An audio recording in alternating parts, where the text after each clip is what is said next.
Hello everyone, this is N-GameArts. We're doing another continuation. This is part 8 of my 700 plus PlayStation 4 games.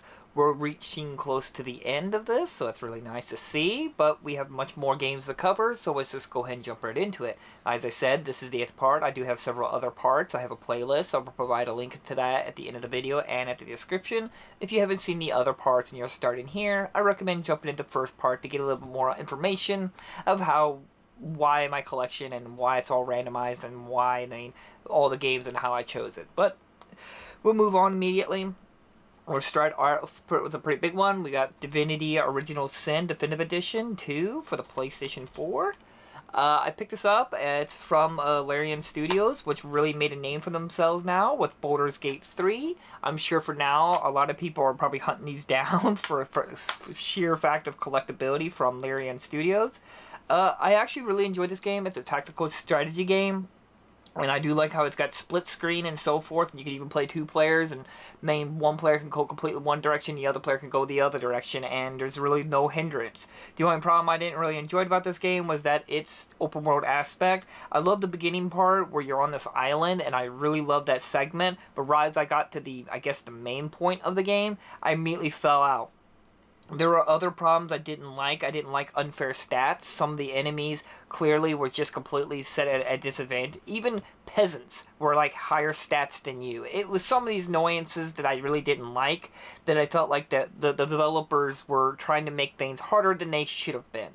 And it's still a good game, and I do recommend it, but I do think that Larian Studios maybe a little bit messed up with this one because of that. Like I said, I fought a peasants that were like thieves or something like that, and they had like nearly triple the stats that I had, and even though I was decked out in full armor, it was something that was really annoying, and it really broke the immersion and the enjoyment of the game for me. But in the end of the day, I'm still happy to have a physical copy of that. There is a complete edition, I believe, on the Nintendo Switch that's now going for a lot of money. I really wish I got it at the time, but as I said, at the time, Divinity 2 Original Sin really left a bad taste in my mouth with some of its balancing and enemy designs in terms of how it does its difficulty system. Moving up, we have the first one, Divinity Original Sin Enhanced Edition. I actually have not really played this one too much. Not that I say it's a bad game, but I don't know, I just didn't mess around with this one as much as I did with the first one, which I'm not entirely sure why. I just never got around to messing with it. It may be a better game compared to the second one. Maybe they got a better difficulty setting. But any day, it's from Larian Studio. I'm sure it's going to be hunted after now since Baldur's Gate 3, especially if any next games they're going to be producing. So if you're a fan of Larian Studios, this is their two. I don't know if they have other games, but I think these are the two main big ones that you might want to look for if you're a fan of Larian Studios now. Moving on, we got the Journeys Collector's Edition. This comes with 3 games, three games on one disc. What's disappointing is that there is a PS3 version of this collector's edition that actually comes with more games than what this one has on disc. So I thought that was a little bit disappointing that this is actually a little bit inferior version than PS3 version. But in the end, it's still awesome to have this. These are 3 great little small indie games. Flower is probably my most favorite. Then it goes to Journey. Then Flow is the last one. But Flower, I really enjoy Flower. Moving on. I talked about this before, Jak X. I have actually never played it. I know it's like a racing style game, like a mixture of Twisted Metal, but it's more of a racing game. I've never played it. As I said, I fell out of Naughty Dog, and this one was made by Naughty Dog. Like, there's another one that's like an airplane game with Jak and Dexter, but that wasn't made by Naughty Dog. That was made from some other studio, if I recall. In the end, I'm still happy to have this physical copy on my shelf. Have I played it? No. Will I ever play it? Probably not, because it's Naughty Dog. But in the end, I'm sure they messed that one up as well. It's Naughty Dog. They're notorious for not doing the really half-assed work on their games. Moving on, I'm sure I'm already upsetting people with these statements. But anyway, moving on. Everspace Collector's Edition. This is actually a really good roguelike style game. I've been meaning to come back to it. I really like the level design, the world spaceship designs and stuff like that. Very, very good. Disappointingly, this is not the most complete edition. Though this is the limited run version, there was actually several print runs of this. I can't really say if this one's better than the newest print run. I think they're identical, but it does come with one DLC on this, but there's like 2 or 3 more DLCs that's missing. So that's very disappointing that limited run produced this, not waiting till it gets done. But overall, it's a good roguelike. It's really good. It's actually a really good game. I really recommend it. especially if you really like flight simulator style games.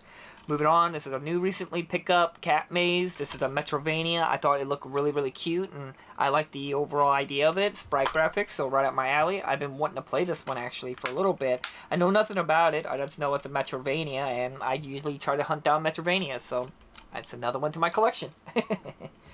Moving on, we have Collateral Damage, Meowstered. It's like a game where you get to play as a cat and you get to do cat things. You like take naps, you knock down objects. I don't know if you use the kitty litter. I think it's in there, but I don't know if you actually use it. But Ian, I picked this up. I thought it was kind of cool. These stickers don't belong to this. This actually goes to a different game. I wonder why this is here. Odd. I may have bought this. Maybe it's for the Switch and it didn't fit in the Switch. I have to check that out. But anyway, I picked it up because again, cats. I love cats, so definitely got it. Moving on, we got Carto. It's like a puzzle, like map laying out game. It's more of a cozy game, a mixture, maybe a little bit of puzzle. I don't think there's like any combat or anything like that in the game. I just thought it looked cute. I actually got it really, really cheap. I know it was a bit of a collector's at some point. Not entirely sure when and where, but I remember it not. Maybe it was like I Am 8-Bit. Yeah, I knew it. I was even saying it. I Am 8-Bit. There's so many of these boutique stores that it starts getting confusing where these games are coming from. But again, I thought it was kind of cute, so I picked it up.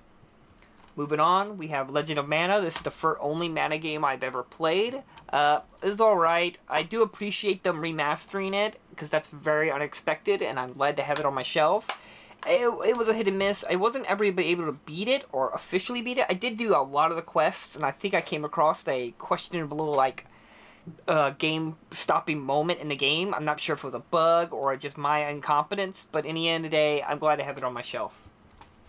Moving on, we got Frogun. This game looked really cool because I love the graphics. I love the PS1 graphic style, and I don't know much about it. I just know you play as like a little girl who's apparently her parents like disappeared or something like that, and you're using your zoo animal gun, frog gun, to like save them or something like that. Something like that. I may be getting that completely wrong, but I love the graphics. I love the idea of it, and it looks really, really cute. So I picked it up.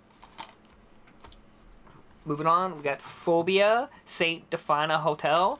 This is a very interesting survival horror game. If you're a really big fan of like Resident Evil 7 and you were looking for something that's a little bit more in that realm, other than Resident Evil 8, because 8 was a bit of a disappointment in terms of survival horror, this might be a little bit more in your alley. It is a good game. I got the PS4 version. It works just fine. Do keep in mind, though, it is a smaller budget game. So the only disappointing thing is there's not enough enemy variety. The puzzles are actually really, really good in this game, but the enemy variety is a little disappointing, and as well as that there are certain like cutscene moments where the camera's like wobbling all over the place. It could be very disorienting. I'm glad this game is not in VR because I can only imagine. But in the end, it's got a pretty good story, got pretty good gameplay. At least the game actually has combat and stuff like that, so I do recommend it. I think there's even upgrading in the game. I can't quite remember. Moving on, we got Flint Hook, which don't really know too much about this game. I think it's a roguelike, but I could be completely off base on that. I picked this one up later. This was like after they did their sale. They were doing like a special like last minute chance to pick up, so I picked this up like the last minute chance. I passed it up last time and I came back around. I was like, this actually looks kind of cool. It looks kind of cute. I like the idea of it. Moving on, this is a Play Asia like specialty one. It's a Full Metal Panic: Fight Who Dares Wins. It's like a tactical turn-based style game where you control mechs. It's based on the anime, of course, Full Metal Panic. And you can only get this as a Play Asia release. I saw it. I've only actually never seen the anime, but I saw the like what do you call that parody, like a Fumo or Full Metal Fumofu. And that's the only thing I've ever seen from the Full Metal series. I'm not really a big mech person, but I saw this and I figured it might become a collectible, so I picked it up. Looks interesting. Never played it. Know nothing about the anime. Gear Shifters, which is a roguelike style game. It's actually fairly good. I actually quite enjoyed this game. Sadly, it is quite outdated on the physical disc. There is quite a bit of updates that add this, I think, more modes and stuff like that, so it's very disappointing it's not on disc, because this wasn't printed by Limited Run, but distributed by Limited Run. The only odd thing is about this game, it seems to give easier the further you get in the game. That's what's weirdly, we're not even talking about upgrading. We're just talking about the level design, the amount of enemies you have to fight. It actually felt like you were getting less and less enemies, and it was just getting easier. But I really like the graphics. It reminded me of a classic Spy Hunter style game. I thought it was really cool, and I really enjoyed this game. Might even pick it up again the next time. Moving on, we got Gear Club Unlimited 2, the Ultimate Edition. This is another company, Mechroids, or another company that are notorious at not releasing well-finished games. Release it now, fix it later. And this is a good subject of this one.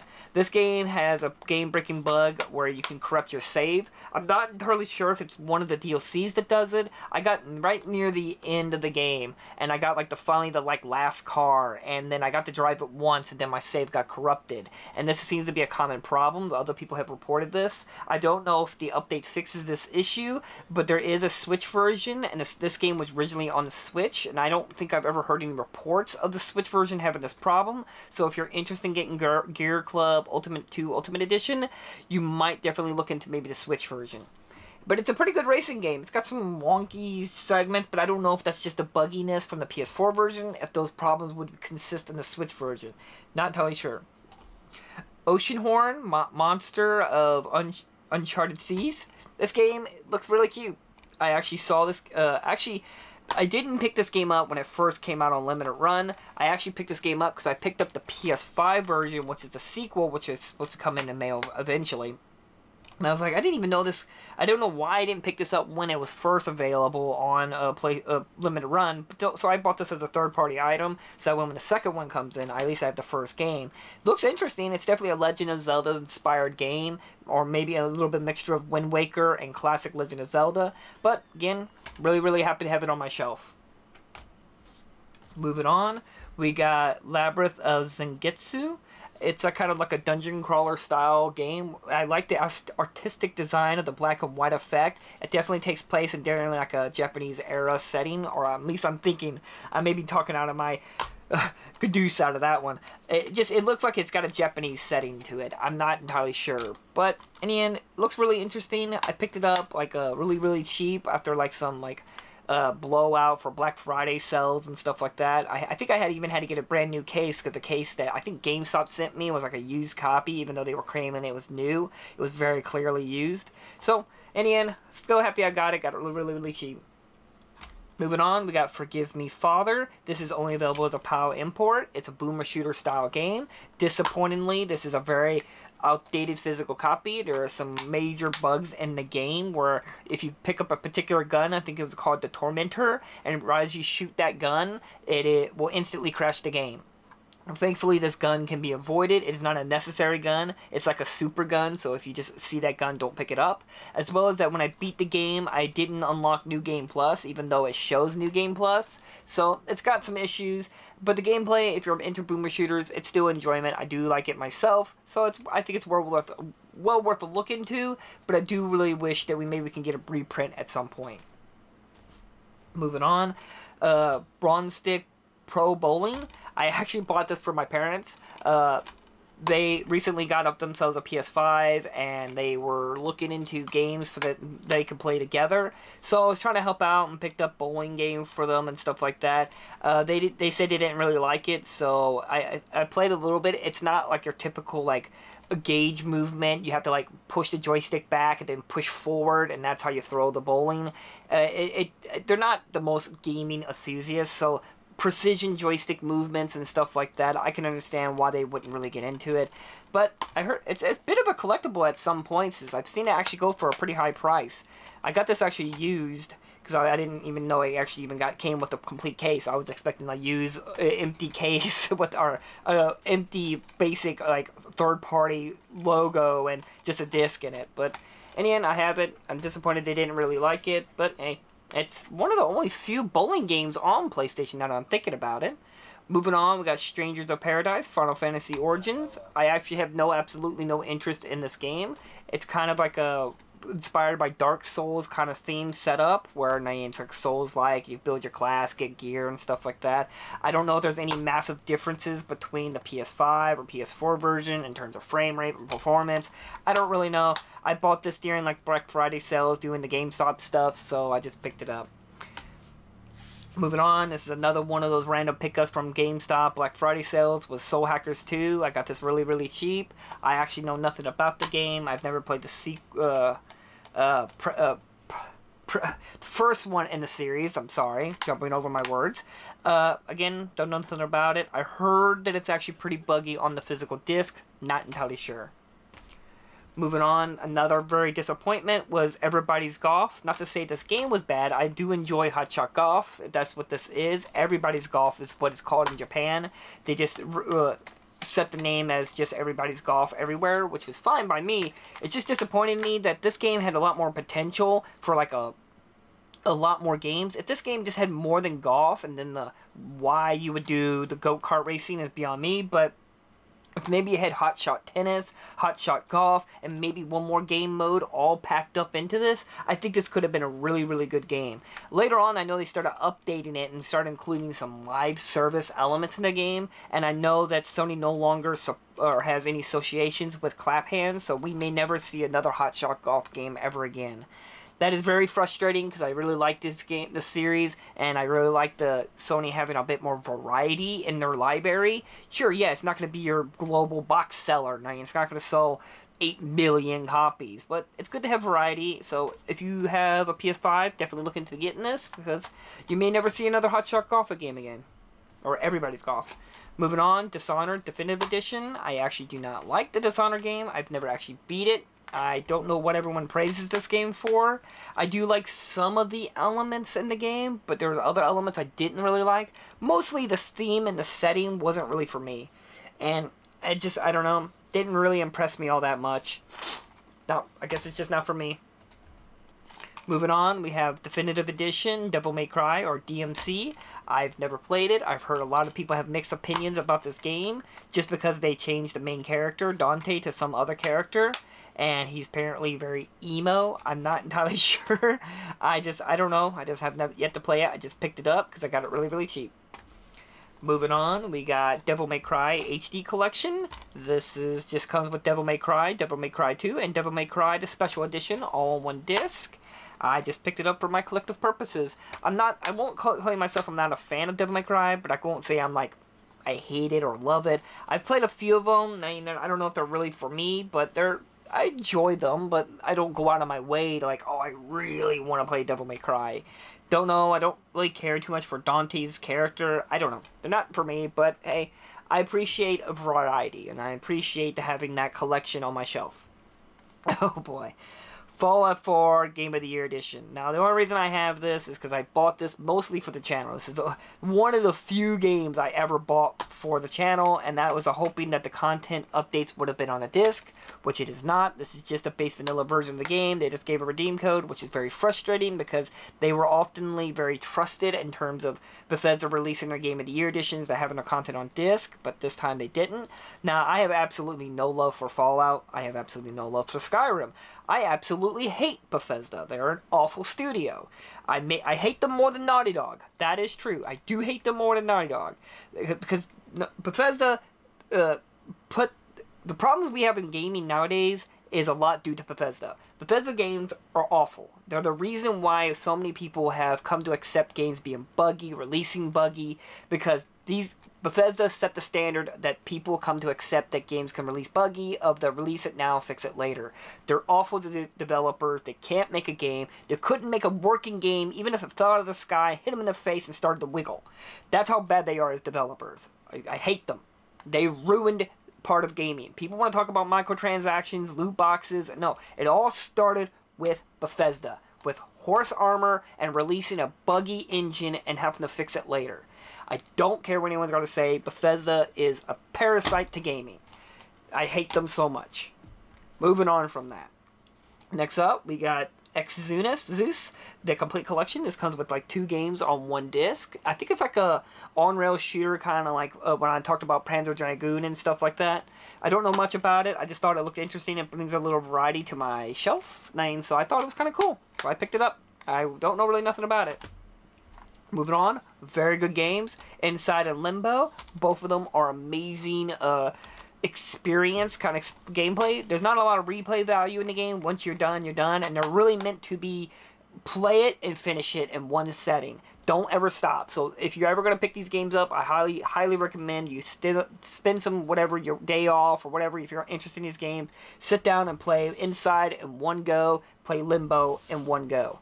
Don't stop. Just immerse yourself in the experience. I've actually been wanting to run through them again. They're really, really good games. I really love them. Moving on, we have Injustice 2, the Legendary Edition. I don't know much about fighting games, so I just picked it up because it had the content on disc. And it's interesting to see this. Like, this actually has, like, all the content, no paywalls, no online, no live service stuff. I'm sure there is some elements in it, but it's nowhere like what it is nowadays with, like, Mortal Kombat 1, Street Fighter 6, Tekken 8, are we up to now? Where it's just nothing but live service elements and a full price game. And again, I just picked it up. Again, I'm happy I got it because now these might become rarer and rarer to have a fighting game that's just not trying to find ways to money gouge you. Highly recommend it if you're a complete collector like I am. Kaze and the Wild Masks. And it's like a side-scroller sprite graphic style game. Look really, really good. Or is it sprite graphics? I'm not entirely sure, but it's got close. It's got that look, that style. Looks really, really interesting. Haven't played it. I've heard some pretty good things about it. Moving on, we got Kaio the Kangaroo. This is a limited run release, but I believe there is a PAL version as well. I just picked it up because I do like 3D platformers. I think this was the PlayStation 2 game, but this is a remake of that game. Could be getting that wrong. I think it was PlayStation 2. But in the end, happy I picked it up and wouldn't actually play it because like I got Spyro, Crash, Kangaroo, and many other platformers. So happy to have more platformers on my shelf. They're kind of a dying thing. Not really, I want to use the word dying, but more like beforehand we used to get a bunch of them, which at the time arguably we may have gotten too many, but now there's not enough of them, especially 3D platformers. Moving on, we got Lords of the Fallen, a game that was like the first in the series of being heavily inspired by the Souls-like. It's fairly good. It's not the greatest game. Sadly, there's a collector's edition that does not come with Ultimate Edition or whatever they call it, Game of the Year Edition, whatever. That does not come with any of the updates or DLC on the disc. I believe this is just the base vanilla version of the game. And it's not the greatest Souls game, but it's not the worst. It's enjoyable. It's there. It exists. Moving on, we got Lone Survivor, the director's cut. This is a survival horror game heavily inspired by like Silent Hill and stuff. Pretty good. I mean, it's interesting atmosphere, interesting settings and stuff like that. Interesting enough, I just never actually really got too far in this game, but I always found it funny. My oldest brother tried playing this game. He honestly thought that mask was him smiling. I actually had to correct him on that. I just thought that was funny. It's like, he thought he was wide smiling like that entire time. No, he's wearing a mask on his face, like a COVID mask you put on your face to avoid pathogens in the air. In the end, happy I don't have it on my shelf. I actually had to buy that third party wise. That did not come from Limited Run. Moving on, we got Loco Roco. This was one of those few games that came out on PlayStation, PSP, and I think Vita as well. But this was only available as an Asian import. We didn't get any other formal way to get a physical copy of this. I believe this is getting pretty rare up there, especially the Asia version. And I'm glad to have it. I do enjoy the game. It's one of those neat little collectibles I have on my shelf that are a PlayStation exclusive, but it's really difficult to find a physical copy of it. Definitely glad I have it. I really liked some of the songs in that game too. Moving on, we got Lego Worlds. I bought this mostly for my nieces. They didn't really enjoy it as much as I thought they would have, because they really enjoy Minecraft. I thought this one could have been a good other game for them to play that's not just Minecraft, but apparently it was a little disappointing. It only supports 1 to 2 players, while Minecraft, there's 4 players. So it was a little disappointing. One of them wasn't able to play, and it didn't feel as open-ended as Minecraft. I've just heard mixed things about it. It's a lot of potential, but just squandered by not going all the way with it. Now this one's a surprising physical release. Lego Marvel Collection. This comes with 3 games on 1 disc. It comes with Lego Marvel Superheroes, Lego Marvel's Avengers, and Lego Marvel Superheroes 2. What is very surprising is that all 3 games have all the DLC and season content on disc. That is really rare to have all 3 games fully updated, fully all the content on disc. I highly recommend it just to pick it up for that. I'm really glad. I haven't really sat down and played many of them. Again, I'm not the biggest in terms of Lego games, but it is surprising they are considered pretty good games. But I don't know, I haven't sat down and played a Lego game. And again, definitely look for this collection. Very, very good. Wish all game companies would do that kind of release.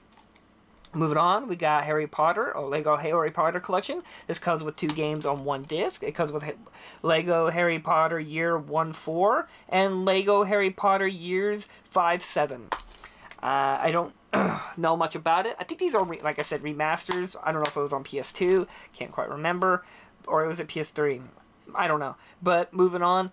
The only difference between this one is that this is before they started putting voice actors in their games. So a lot of these characters don't... I believe none of these games have voice acting in it. Or if there is, it's just very minor compared to the later Lego games. And again, glad I have it on my shelf. Moving on, we got Final Fantasy Type Z HD. I actually have never played this game, but I have heard that it's actually one of the darker, more violent Final Fantasy games, which is kind of interesting. And again, I just picked it up because I added to my collection. I don't know nothing about it. Moving on, we got Evoland, the Legendary Edition. This comes with 2 games on 1 disc. This is like a collection of games where, as you're beginning, it starts off very like 8-bit, and then you progress, and the game gets more and more graphical, more updated. I thought it was interesting. There is another physical release coming out here soon. I don't know if that one's more up to date or if it's already out. It might be already out. I can't recall. I haven't picked it up because I don't know if I want to re-buy the game all over again. It could be another, just the same version on the disc. But in the end, happy to have it on my shelf. I thought it was interesting. Moving on, we got Octopath Traveler 2. Have yet to play it, and I haven't really played the first one.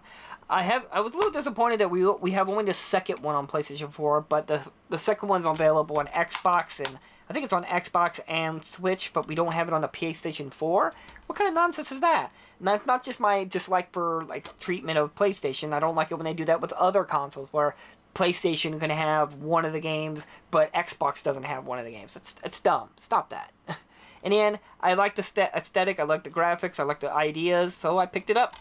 I think I got it pretty cheap, too.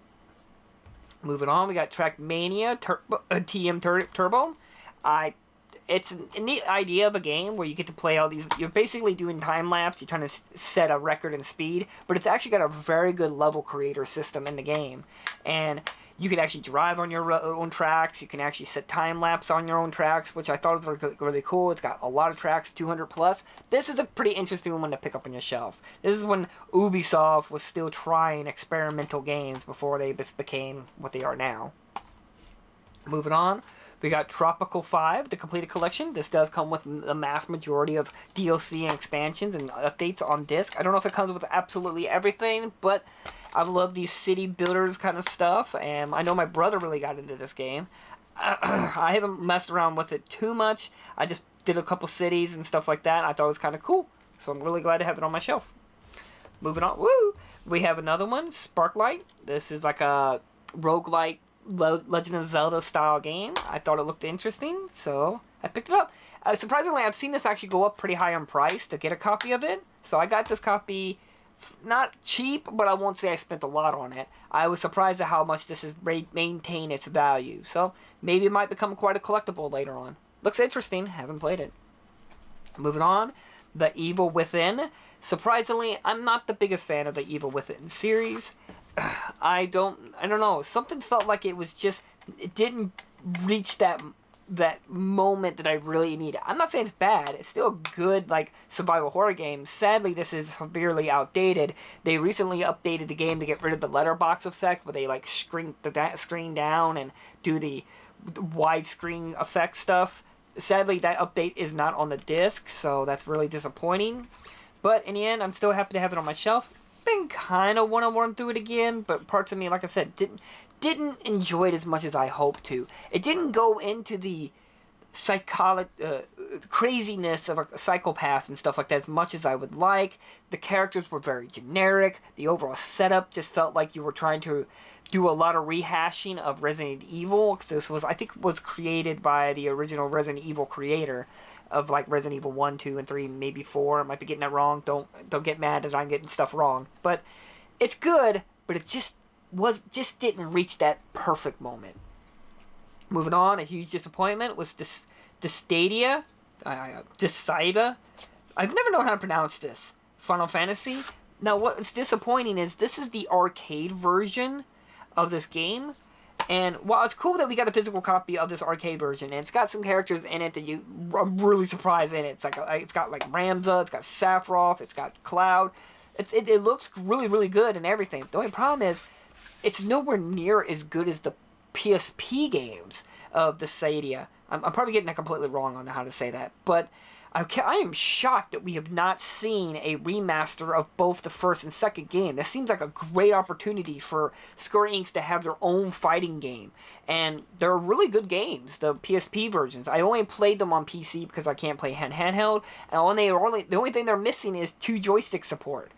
I mean, and it sucks that this is the only thing we've got, and this, by my understanding, didn't sell very well, and now they're basing their entire the Stadia, and no one cares about it. It's like, no, you released a botched version that's got very little content compared to the PSP versions. Please, Square Enix, release the PSP versions. They desperately need it. They're really good games. Moving on, we got Devil May Cry 4, the special edition. This is only available as an Asian import. Now, this does come with all the content and everything like that on disc. It's the only This is actually the only Devil May Cry I've ever played. I enjoyed it. It was interesting. I liked the combat. Did really enjoy the music. Didn't like the ending though. We had to refight all the bosses all over again. And I don't know if I cared too much for this character here. But overall, that was cool. Moving on, another only available in an Asia or Japan import. That's Buccaneer. It's like a pirate kind of style game where you go slowly build up your units and stuff like that on your ship, and you slowly customize your ship. Surprisingly, this has maintained a pretty high price value at this point. I haven't checked it in a while. I just picked it up because I thought it looked interesting. The game fully supports English. It does support English, but this was clearly just done by Google Translation, because sometimes the wording will actually go out of the letterboxing. So don't expect too much in terms of the translation in this. So, I mean, it is lame that they didn't put much effort, but at least it's decently translated and the menus are translated. Because maybe you could just skip through all the dialogue and just get to the gameplay. At least you can read the gameplay. You can read the mechanics, this increases your attack, this lowers your defense. Sometimes that's all you need. Maybe the story is not going to be for you, but at least you can still experience the game. I played a little bit of it. Seemed interesting. I need to dedicate more time to it. Did get a little repetitive even with a short playthrough with it for me, but definitely glad to have it on my shelf. May become a very sought after collectible. Moving on, we got Brothers. This is one of those first games ever that came with you have to play with 2 players. It Takes Two and One Way Out. I think they're doing a remake of this game as well. I have not played any of these co-op, need to play with 2 players games yet, so I haven't played this one, but I'm glad to have it on my shelf. Moving on, we got Bastion. This surprisingly had a very small print run from Limited Run. I'm really glad to have it. It's a very good game. It's got some good soundtrack. It's got a great narration. The narration on this game is top notch. Overall, very, very good game. Highly recommend it. Just, I don't know what it's going for right now, because I know that was a limited run print copy from Limited Run. The Banner Saga Trilogy Bonus Edition. This does come with all Banner Saga games on one disc, which is really, really cool, and it does come with some DLC on a disc as well. I didn't get into this game. Even though it's a strategy game, I just couldn't get into this strategy aspect. I love the voice acting. I love the talking moments and making decisions and stuff like that. It was all very, very good, and I love the ideas and the settings, but the gameplay was not good. It was just boring. But I understand the element of why it was introduced into the game, because it makes that decision-making more impactful when you decide something and that character dies and that character is no longer in your party to be able to use in combat. You notice it and you can feel it. I get it, but man, I really wish they worked on the gameplay, because the gameplay is just not fun. I couldn't do anymore. I couldn't continue with it because I didn't like the gameplay. I wish there was just a story mode in it. I would remove completely the gameplay and just have a story mode like a visual novel. Moving on, we have the Escapist and plus the Escapist 2. This comes with 2 games on 1 disc. I thought it was a good pickup. I haven't yet to play it. I've seen some Let's Plays of it. Looks really, really interesting. You're trying to escape out of jail, and increasingly difficult to, and you have to learn the patterns of the jail, where the guards are. You can escape through the front door if you're lucky. You can escape by digging your way out and everything like that. Very, very interesting, and you can play 2 players, I believe, on the second one. So, glad I have it. Moving on, we have Enter the Gungeon and Exit the Gungeon. This was surprisingly only available as a PAL region release. I do think there's an American release now, but it's only for the Switch. This comes with 2 games on 1 disc. Both games are the fullest, most updated versions of Enter the Gungeon and Exit the Gungeon. There is a special reserve physical copy I do have on my shelf. I have the collector's edition of that, which came with a big old thick book. That is outdated. If you're going to want the most updated version, you're going to want to get this version, Enter the Gungeon, Exit the Gungeon. You get 2 games, and the other one doesn't even come with the second game, the special reserve one. You only get 1 game. While this one, you get a more updated one of the same game and a second game. Very, very good roguelikes. They're really, really fun. If you really like bullet hells, you like good variety of gameplay in terms of like the combat and playing different characters, and it supports multiplayer, highly, highly recommend getting that on your shelf. Moving on, we got Desperados 3. This is like a tactical-based style game. I played a little bit of it. I actually really, really enjoyed it. I just stopped playing it for some reason. I think the reason I stopped playing it because I eventually realized it was THQ Nordic, and the only reason I stopped playing it because got scared that I was going to come across a game-breaking bug, and I was enjoying the game, but I was worried I was going to come across a bug that prevented all my progress. So I was like, I'm going to just put this game down because I'm going to be really upset if I came across a game-breaking bug. So it's interesting. Like I said, I don't understand philosophy of release it now, fix it later mentality, which was created by Bethesda. Bethesda's the one that create that mindset.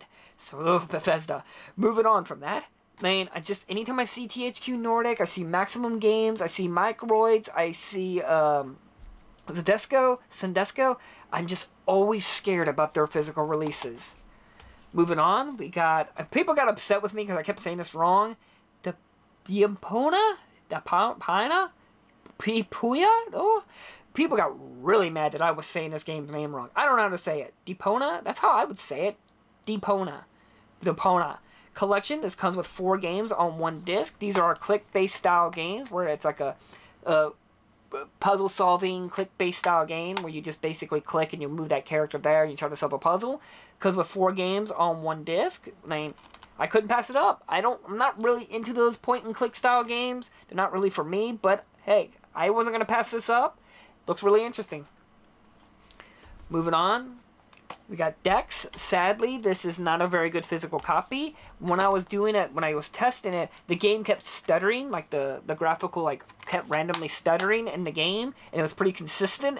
I don't know why. It looks interesting. It's got a choice-based style system. You can do combat. You can make diplomacy. You can do a lot of stuff in the game, but sadly, it doesn't run very well. Looks interesting though. Just maybe I played it on my PlayStation 4. Maybe it actually worked better if I played it on my PlayStation 5. I'm not entirely sure. Moving on, we got Mass Effect Andromeda. Boy, oh boy. This was a letdown. It's got some good elements. I did like the graphics. I like some of the setup and everything like that. But the game's extremely buggy. The base vanilla version of the game. And they did some retcons in the story, which I wasn't a big fan of. And as well as that the main character is not the greatest in the game compared to Shepard. And it's got a slew of problems. Not the worst thing out there, no, but it's got its problems.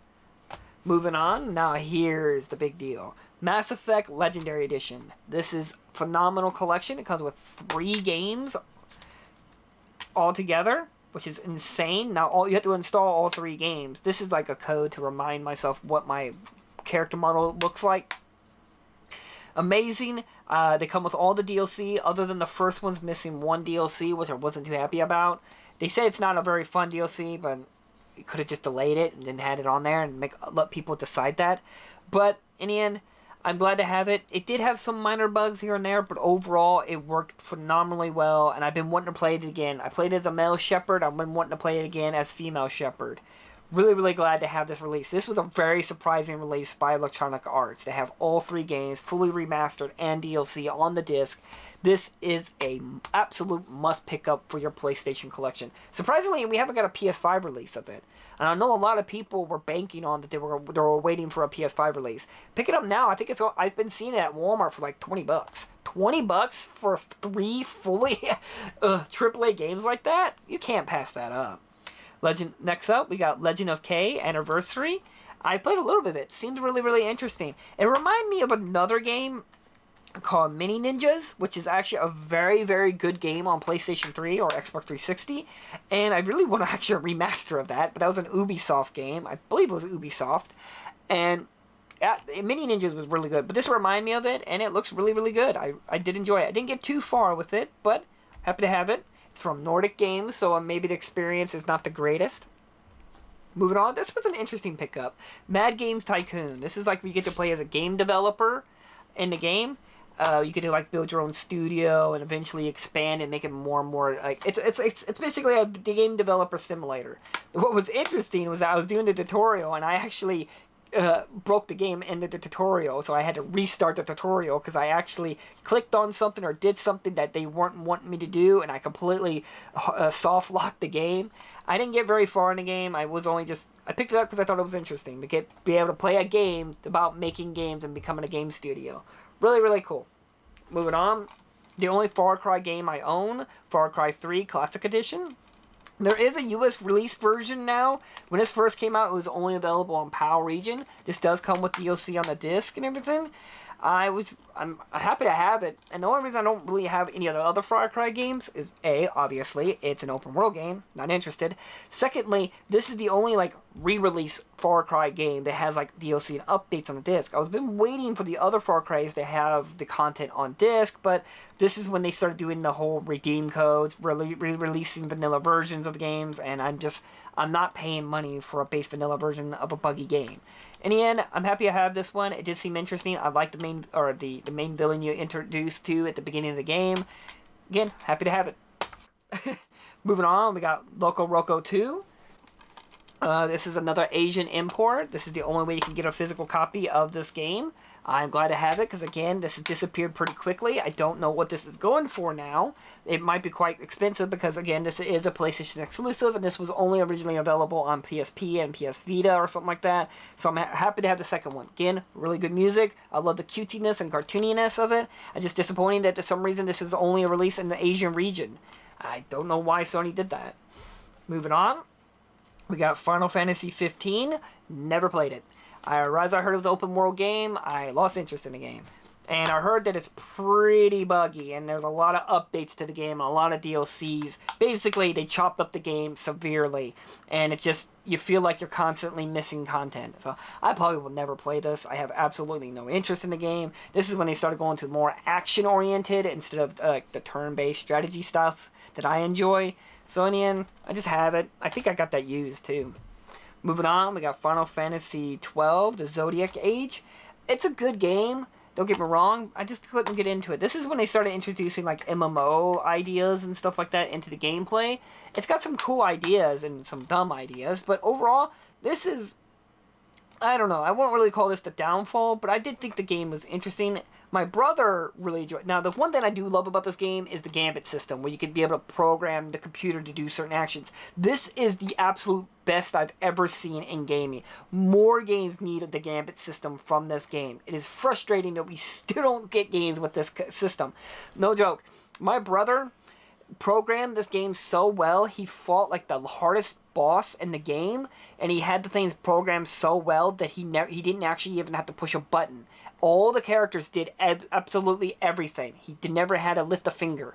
I couldn't. It was amazing to watch. It was just insane. That's cool though. You should be able to have that options and means to be able to control computer in that way. Again, it's maybe not for me, but I do appreciate what it has created. Moving on. We have Final Fantasy X, X-2, HD Remastered. I could never get into the Final Fantasy X games. Not to say they're bad. I do think this is the peak of Final Fantasy games in turn-based, where you swap out a character, bring in a new character. I really, really love that. I just didn't really care for the story, didn't care for the characters, and it just never really meshed with me. I never beaten it because every time I get to, there's a place where you finally get to ride the chocobos, and it's a big old grass green field, and it's like where I think they say when the original first Sin died, or the previous Sin. Every time I reached that point, I did this 4 times in a row. Every time I reached that moment in the game, I stopped playing it. I don't know. This was the end of Final Fantasy. After this one, I have never beaten or ever really came back to another Final Fantasy. Actually, the last time I actually even beat a Final Fantasy game was Final Fantasy VII Remake, which is very, very surprising. So, and I'm still happy to have it. I do know there's a bug on this disc version where every time you go into battle, the music reloops itself. So that's a little disappointing. Not the worst thing, but that's a little disappointing. The last one to this video is Final Fantasy VIII Remastered. This is a remaster of the classic game. Now, this is kind of the black sheep for many people. I don't know much about it. I never really sat down and played it. I've only really played Final Fantasy VII and Final Fantasy IX, Final Fantasy Tactics, and a few of the previous ones in the past. After that, I've been very, very hit and miss about whether I care about Final Fantasy games. But in the end, I'm still super, super happy to have this PS1 game, get a remaster of this caliber, and put it on my shelf. I wish we can get more PS1 games in this style, whether it's Silent Hill, whether it's Resident Evil, whether it's Dino Crisis, whether it's Metal Gear Solid 1. I don't care. And I'm not talking about a whole remake. I'm talking about the original game with the original assets. You can maybe pretty up a little bit, but don't change too much. Just leave the original work. So I'm really, really happy to have this on my shelf. And I wish there was a Final Fantasy IX version like this on PlayStation.